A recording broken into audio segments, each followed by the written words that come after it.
It's been a while since I've made anything on YouTube. Thanks for everyone that wanted this has subscribed to me. Um, I'm not gonna live here in Long Beach, California, very much longer, because me and my girlfriend are moving to Louisiana. Um, we couldn't have picked a better spot except Detroit. No, I'm just kidding. Um, I'm still on unemployment. Actually, I'm not on unemployment anymore. I'm not on the U3. I'm on the U6. No, but so so I'm not even getting any money from the government now. Uh, I'm not even part of the statistic almost. I think one thing that's kind of interesting about life is that people think the world is gonna end, but I don't necessarily think the world's gonna end. I think that because we all live a certain life, from when by the time we're born and the time we die, and it's such a small part of a fraction of the human existence, after Christ or before Christ, from the pyramids or whatever, whenever. I don't know much about it all, but I think we all have the feelings that that life is gonna deteriorate and the country's gonna go down and something horrible is gonna happen and we're gonna die. Like the race is gonna die.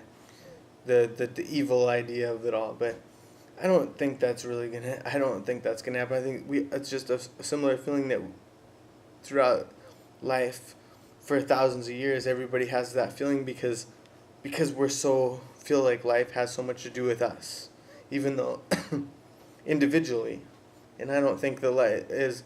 I might be able to be a little bit of life, in a long period of time in the universe, but I'm not a big part of it. I can't contribute. I can contribute a little bit. Um, Maybe a little bit could be a lot too, but the oil thing is interesting to me right now, cause uh, I'm going down to Louisiana and that's where it all has happened at. So we're going and we don't know what to expect, where we're gonna end up. We have my van. If you've seen my videos, you know what my van looks like. We're gonna be sleeping in it.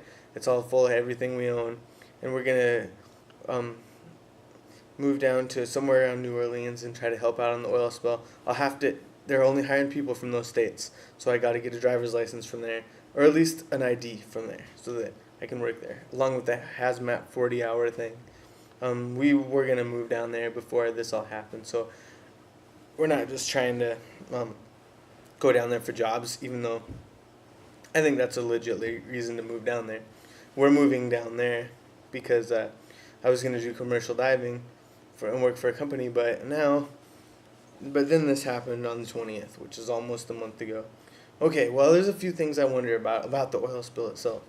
I wonder, as the videos that they're actually showing us, really videos of the oil spill. Are these actual real videos? Are these from another period of time? Or are these exactly today's date? All the oil gushing right into the ocean. Because at 5,000 feet, with all that pressure on it, and the video technology being down there, which is whatever video technology we're seeing and put on YouTube, along um, with the oil, and it's not creating it's not, every time I've dove even to 55 feet or whatever, and I'm near the bottom, it seems like it stirs so much stuff up you wouldn't be able to see anything. But there's these clear videos that is probably like 20 to 50 feet away, and you can see exactly the pipe and all the oil coming out. It looks so clear. It's just unbelievable to me that 5,000 feet down it'd be that clear. Another thing, so I'm wondering if this video footage is even real. I've been watching it because I'm on the U6 of unemployment. I've had a lot of time to watch the oil spill and what is happening in the country of the oil spill. There's the wetlands are one of the biggest problems. There's thousands and thousands and thousands of miles of wetlands. I don't know how many exactly, but they're kind of like, they remind me of lungs, because they kind of like the little like alveoli, and like how the lungs like curve around, and there's all these lungs that make up a tennis court all inside your chest, when really it's in such a small compact space. It's kind of like the wetlands. Like there's all this land in a couple hundred miles of where it's not like the beach could get oil in it and you can clean up those 20 miles of beach. It's like that 20 miles of beach is the wetlands where they like curve around, and then it's like all these like little things that go, like kind of in and out of each other, where there's thousands of miles in there. So once the oil gets on it, it's a really big problem, and the oil, I guess, apparently is just totally killing off everything as soon as it's on it. Nothing. There's no light getting in. No through the whatever that's called. What is that? When light through plants. Well, hyposynthesis or whatever, however it goes. And then I wanted to say an oil thing for a long time because um, cause I'm moving there, and because I want to make updates, YouTube updates about it, and because I'm work for oil companies, and I went to school to work for commercial diving companies, and I am so I it's a part of kind of became a part of my lifestyle, and working for and I kind of know I'm starting to understand a lot of the process about how all this works through it. What are the things is that's really I'm starting to think about is that and post comment to this video. I've seen 2,000 comments to 7,000 a day on YouTube over the oil spill, and I've seen very little news on YouTube about it. But post comment whatever response. The biggest problem from the beginning is that BP is not letting anybody know how much oil is coming out. The government even said this isn't important.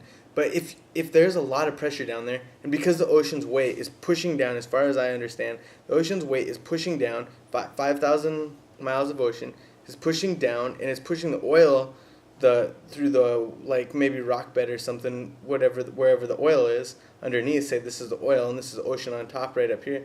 It's pushing it down, so the oil is coming out through like a hole in here. It's like because of the ocean's weight, and the oil is coming out. Like there's so much pressure involved. I know that's a really bad way to explain it, but there's so much pressure involved that, and I heard BP might have said 50 million gallons, 50 million barrels of oil in there. Well, there's so much pressure involved that by dropping something on top of it that's 200,000 pounds, that might not make any sort of a difference at all compared to the pressure out of a pipe. I don't even think the BP even has video footage of a pipe. I think that's just made up. So what I'm saying is, because there's so much pressure, you need to know the exact amount of pressure to be able to fix the problem. That's my guess. But I think there's 3 leaks. I think they should get BP out of there and totally get other companies from anywhere in the world to come help out to fix this problem. I know I've heard stuff about nuclear bombs or whatever to maybe make it cave in on itself, because there's so many miles between the 5,000 foot and the like 20,000 foot of space or something like that, and there's so much in between the two that there's if you destroyed that, maybe it'd stop it. Well, whatever. It is touchy too, I think, because they could make it worse. But I'm glad to make a video about it, and good luck to anybody that's listening. Comment, tell me what you think, and hopefully this thing is fixed and it won't go around Florida and up to New York and up to Canada and over it. No, I'm just kidding. But good luck to anybody's life, and I'll try to give you some more videos about what we're videotaping along the way. Good luck.